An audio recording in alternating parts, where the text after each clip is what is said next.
Alright, hello everybody. We're back with some more Fallout New Vegas. In the last part of this odd pre-recorded series that I will give an explanation in the previous parts, but I'm not doing it again. But in short, the next two parts will likely be pre-recorded dialogue instead of me recording my reactions to the game as it plays out. Live commentary versus post-commentary, if you will. So last part, we went up to Prim, beat the crap out of everybody. Got told, we need law here in this town because the other guy was too lazy to do it, and I lack the science skill to have it be automated. So we're going over to the NCR. What a pleasant fellow. And also, yes, in last part we discovered the overpowerness of two, like, I'm going to assume 3-pound maximum brass knuckles. As we see. And apparently, according to this is the morally correct choice, just walking up and punching these people to death.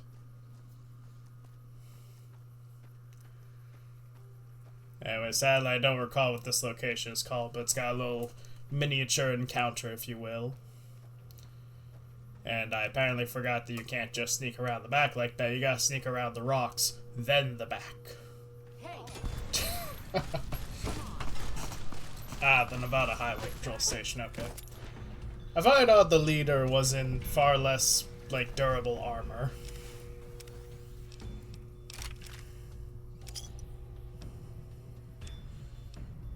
Ah. The ever wonderful joy of weighing yourself down with all the crap to try to steal. Alright, how do I go about it? Also, I took bad damage there. Look at all these weapons my dumb challenge rule ideas are preventing me from using. I'll be honest, as fun as punching people is, it will be nice to finally have some kind of ranged weapon. Although realistically we have approximately 2 options and neither of them are very good for long-range combat. So, therefore, our best solution is to make sure we never engage in long-distance combat and just get right in the enemy's faces. Which will go well up until we get to Deathclaws, because they love when you do that shit. Also Cazadors, I guess.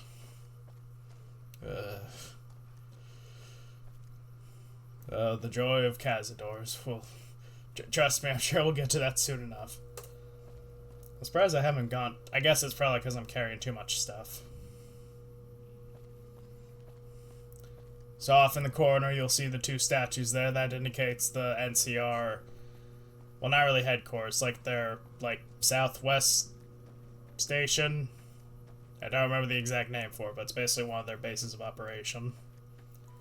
One of the more major ones, considering it, you know, has the border into the game's area.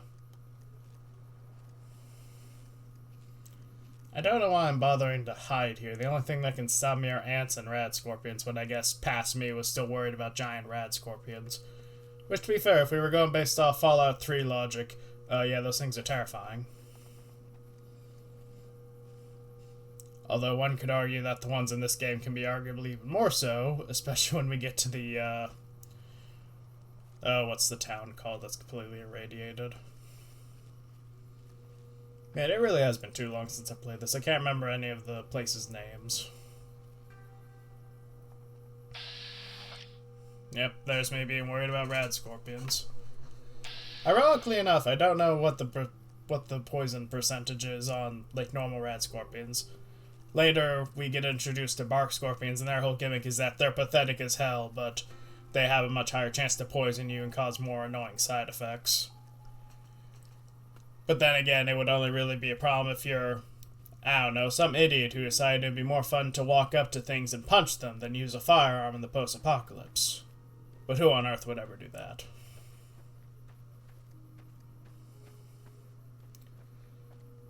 Empty soda bottles, that means there's clearly some soda to actually steal. Right? Right?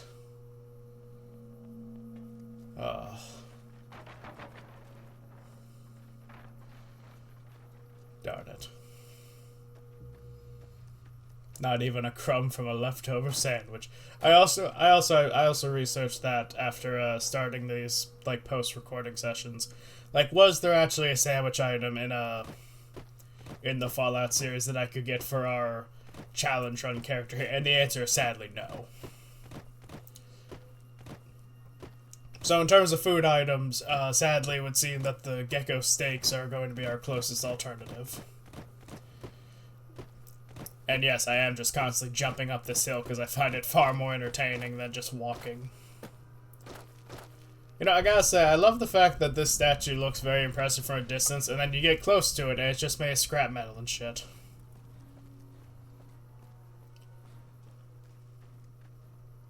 Coming from the north? Must be crazy to brave those roads. Possibly. Outpost. Mojave outpost. What? They've been stopped for a while. Waiting for the... Looks like you've walked away, so if you need to shake the dust off, head to the barracks at the bar.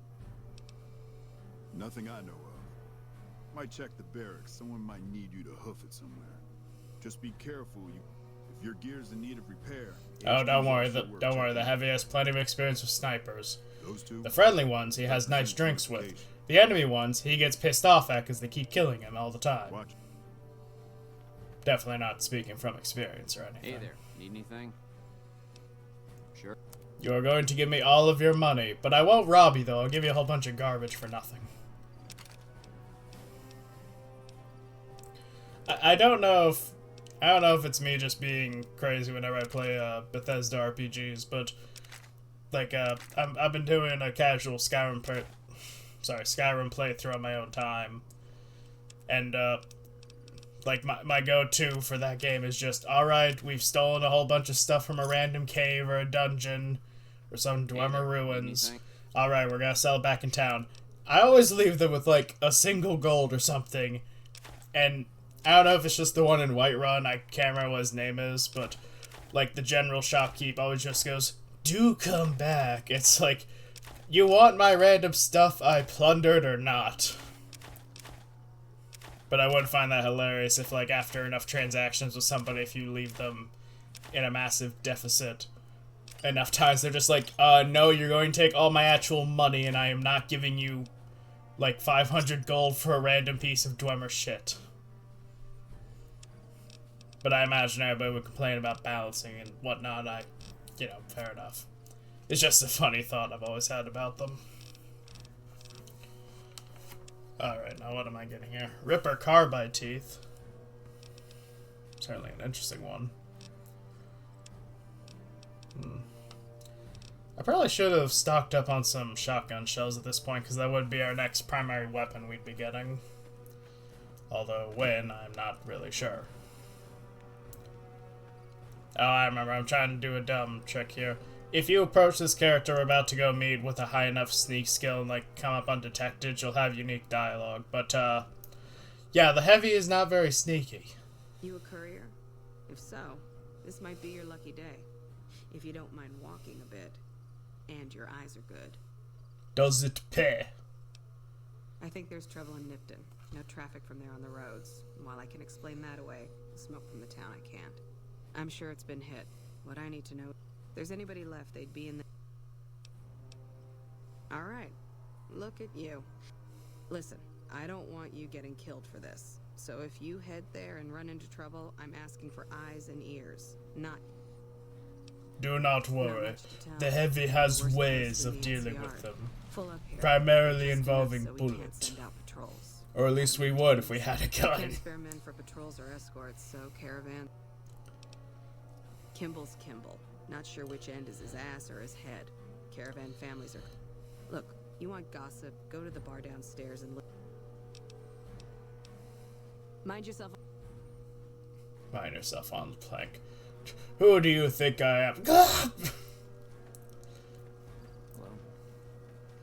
It's a good thing fall damage doesn't exist for falling down one story. The moment you go 1.5 stories, though, then you're in trouble. Ah, the best character in the game. A heavy weapons guy. Just need something for the logbook, keeping tabs on traffic throughout the outpost. If you're looking for the commanding officer, he's in the back. Also, if you need any gear checked, we can get you up and running again. Prim? Hayes units are stationed up there. We're having problems with some of the NC. I'd like to help. We can't. Yeah, so here's one of the few instances where high speech doesn't help, but apparently high barter does, which is funny, because usually it's the opposite. I'm nice. Like, barter has its purposes, even in, like, speech conversations like this, but, well, speech's whole gimmick is that it does nothing but this, whereas barter has a second purpose. Anyways, the reason I call this person the best character in the game is because this person has 100 repair skill, meaning any weapon you bring him, he can fully repair to 100%. Downside, it costs so much money and we don't have any. Not the best posting or assignment, but well, to be fair, it depends on the weapon. Like, a minigun is obviously going to cost so much money, but, like, if you ask him to repair some duct tape, sorry, boxing tape, repair some boxing tape, it won't be that bad. I am curious if I get my brass knuckles repaired. See, there it wasn't too bad, but it's a low quality weapon. Like at the end game when you have stuff like enclave armor, power armor, anti-material rifles, the prices are going to increase drastically. Soldiers, no. Recruits, yes. And the Mojave. So sending anyone out reduces the output. Sending more troops, yes. To reinforce the outpost, no. Or they're on leave, on their way to New Vegas to piss away their... Frustrated? No, I have my orders. So the outpost isn't a Legion target, yet. Not like Vegas or the Dam. Anyway, didn't mean to talk your ear off. Help? Now look, I appreciate... you know what? Yes, I could use the help. You look like you can handle yourself. I need to get the caravans moving again. That means clearing a path north. There's too much crawling the asphalt up the road to allow it.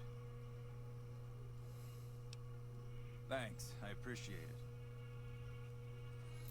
Alright, so here's one of our first minor side quests for the NCR. Again, I don't know if I'll be siding with the NCR, but honestly, between the two factions, I'd argue theirs is a bit more beneficial to team up with, or at the very least help out. Because as we saw, 100 repair skill, that alone justifies it to me. But there are other benefits. Of course, if you're doing a role-playing playthrough or just like the Legion, there are some benefits to it. Although I will say one thing, though. It seems like... No, how do I put it? I'm not sure who exactly within the Legion would be, like, your go-to repair guy. But they do have decent stockpiles and whatnot.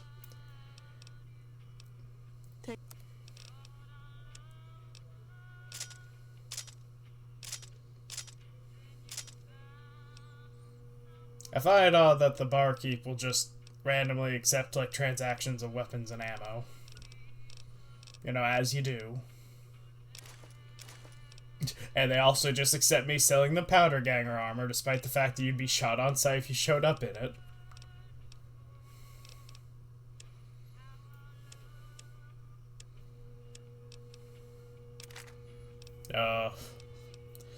Not sure if that's the best choice, but to be fair, the caravan shotgun doesn't really act like any other traditional one for the heavy. No, sadly, from what I've looked into, I have a feeling our best options for that are the combat shotgun, which I have no idea where that is, or the hunting shotgun, which I know where it is, but it's going to be a while. I'm sure I'll figure out something. Either that, or heck, I'll try to speedrun the dang minigun when I get to the point of, like, live commentary. Looking for trouble? No, I look for pay. Got no time or answers for you. All right? No, I'm not all right.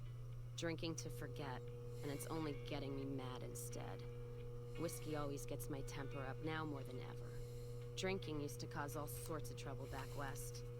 Before I punched enough people, that is. Lost my caravan heading north. The driver burned to ash. And they didn't even take the cargo, they just burned that too. My guess is Legion. So dumb They're bandits. trying to cut NCR supply line. No caravans in, out. No shit, you washed out old fuck up. I didn't need a drink. Got a lot of memories to... Jackson won't let me head north. It's not safe. So if you came here for work, my advice... What's... Whiskey and me... Got... If I hadn't switched... What... You're looking at it. It's like a Brahmin drive gone wrong. Supposed to be a gate north, but you come here, if you don't have a gun and a will, don't matter much what you do. Don't even tell me you missed it. If the Republic put as much effort into protecting the East, statues... Well, that's not saying a whole lot. Those things are made out of scrap metal. I'm speaking figurative. Isn't any blood on there. And after the blood, which by my reckoning is making up for a deficiency of his. One's a ranger, one's an NC.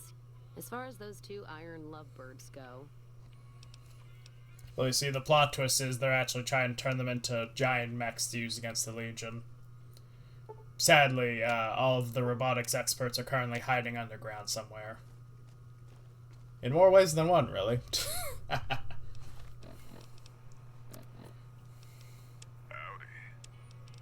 Yeah, I probably shouldn't bother with the radio on this playthrough. Alright, so our first, I say sort of side quest. To be fair, the previous two quests we did, the one in Good Neighbor... What's a Good Neighbor?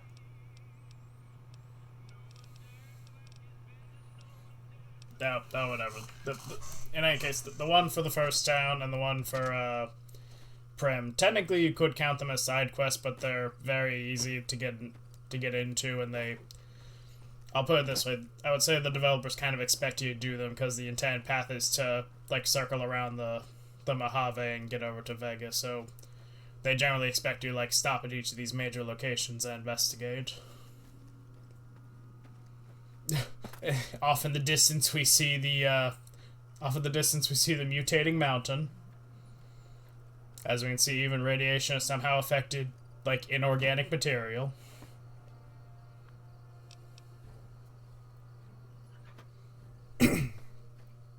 Sorry. Alright, so our first side objective, sort of, probably, not really, whatever. Anyways, the point is, we go and kill some ants. Now, you may think this should be the most pathetic task possible, because it's ants. Well, two things. One, it would probably be harder, because there's so many of them and they're that small. Secondly, it will be slightly more difficult in terms of actual combat, because, well, radiation does fun things to animals and insects alike. Although at least these ones don't breathe fire on you. That's in the next 10 minutes. In all seriousness, it was always weird to me that they had that whole plot line of, oh, these ants are unique because these ones breathe fire on you. Like, for that whole side quest in Fallout 3, but, like, these ones, it's, oh, some of them do and then some of them just don't, and I don't remember what the exact explanation is. I guess you could make the argument that it's just that some of them from Fallout 3, like, move further west, but I don't know, it seems odd to have any kind of creature in Fallout, like, do a massive, like, I wouldn't say continent-wide, but country-wide migration, compared to them just spreading throughout the whole thing.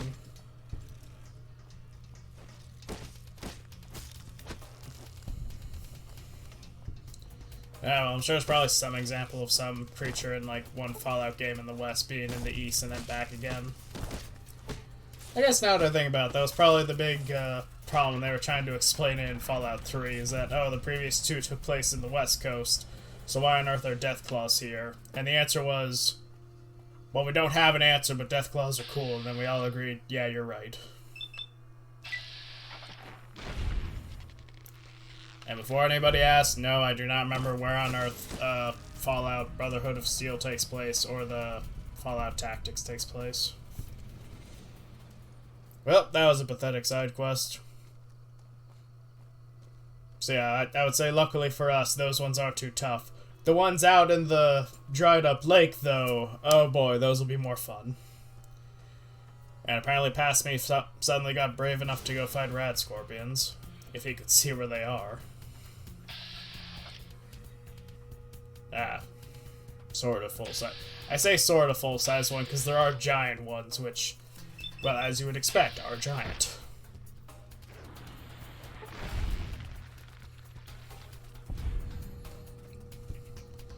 Alright, where's the other two? I want to get a TKO out of this. Okay, seriously, where the heck are they? Yeah, if there's one thing you never enjoy in Fallout, it's when you come into an area expecting there to be a bunch of enemies, but you only kill one, and then you have to wonder where the heck the others went. Always a fun time. I really wish I would have taken that Sunset Sarsaparilla right now, considering it will help with that bottle cap quest. That would have been nice. Ah, Bright Follower. You know, one thing I don't think I've tried in Fallout New Vegas is what happens if you go up to the followers of the Bright wearing one of their robes. I'll have to try that next playthrough. Probably not this one, though. And yes, we'll probably be doing that one, don't you worry. Ah, good, another... Oh. Don't remember that book. Ah, well.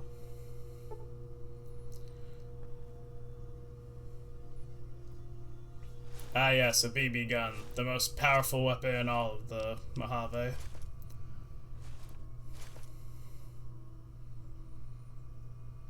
You know, I'll be perfectly honest with you all. Whenever it comes to playing, like, Fallout and, well, I guess I'll say mainly the Fallout games, because if I were to compare this to, like, Elder Scrolls, the lock-picking systems don't really work the same, but... Like, whenever I do a playthrough of Fallout, one of the ones I almost always try and max out at the start, unless it's, like, you know, a role-playing build like we're doing now, is usually to try and max out science and lockpicking as soon as possible, because, like, realistically, it would probably make combat a lot easier if I focused on them far more. had to load in the cargo there. Apparently this person is a fan of me. Oh, where was I? Ah, yes. I always like to max those ones out just because I generally prefer the ability to just go wherever I want, even if it takes some resources to do so. We won't go quietly. Legion can count on that. And to be fair, for like most of the main quests and even a good portion of side quests, they're usually designed in a way that you don't have to worry about that. But at the same time, though, it's like...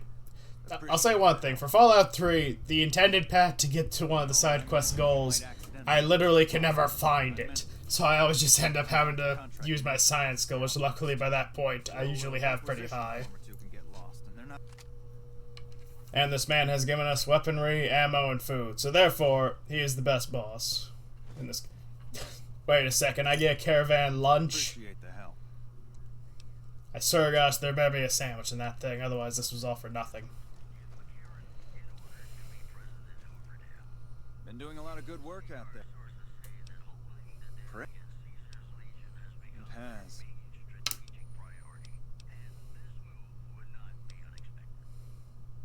I see the wisdom in that. Alright, and that was our main condition for getting the NCR to overtake Prim.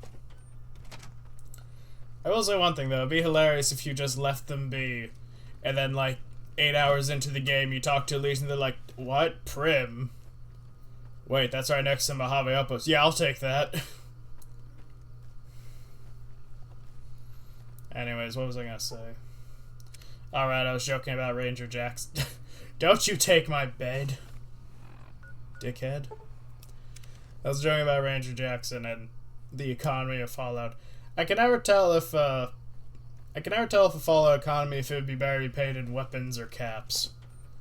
Because obviously in like more civilized areas, like say, just walk in, just kill everybody. Why not? Because like, you know, in a more civilized place, like say, I guess Rivet City, Megaton, Diamond City, etc. Like all those ones that have power communities. Like I would assume most of them would like to be paid in like ball caps because there's an actual economy to use. But here it's like no, everything's mostly just guns unless you're in Vegas. To be fair though, service rifle is a pretty decent one. Although again, we can't use it because of the dumb rules I set up. To be fair though, it is a bit hard to envision the heavy using a gun like that. Ah, healing powder. I guess I didn't take it because of the rules I was setting up. But healing powder is effectively what I like to call the Legion's equivalent to the stim pack. Or else you could just describe it as the survival equivalent to the stim pack. You see, the survival skill is used for baking various concoctions from like from like enemy remains and other such things, as well as just generally affecting your resistances to like poisons and other effects. But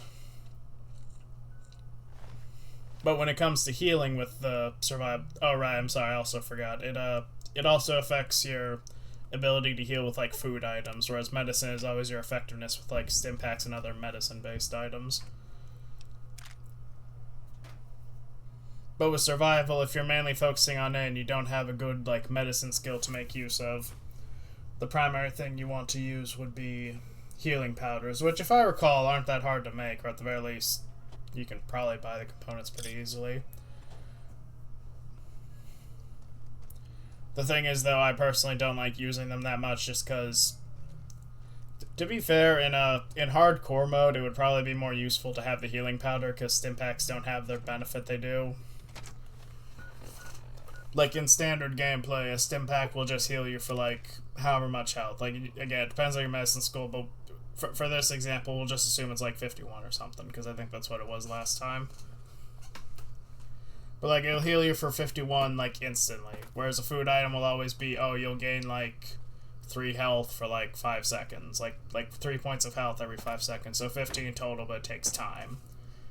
And healing powder is the, like, one of the more powerful versions of it. It's like, oh, you get, like, say, like, 15 health for, like, 5 seconds. Or else it's something like that. Or it may last even longer if I'm not remembering right. And the only downside is, like, you have lower perception. So if you're doing, like, an energy build or something, it'll be detrimental, but so be it. Yeah, I just got word of that. There's a squad of rangers standing by. Sergeant McGee will take over as sheriff, and the rangers will be his deputies. This means that aside from protection, the citizens will also need to become registered NCR. What? Massive life-changing decisions for a whole town? Yeah, I don't need to consult them. Go ahead, do your thing. I'd like to add, we literally told the guy to do this, like, just 5 seconds ago. And by the time we walk back to tell the, deputy, oh boy, it'll be good. Now, what was I going to... Ah, yes. In hardcore mode, the benefits of medicine healing items like stim packs and whatnot, they become, like, passive over time effects, if I recall correctly, so you can't just spam a stim pack. Either there's like some other restriction for it.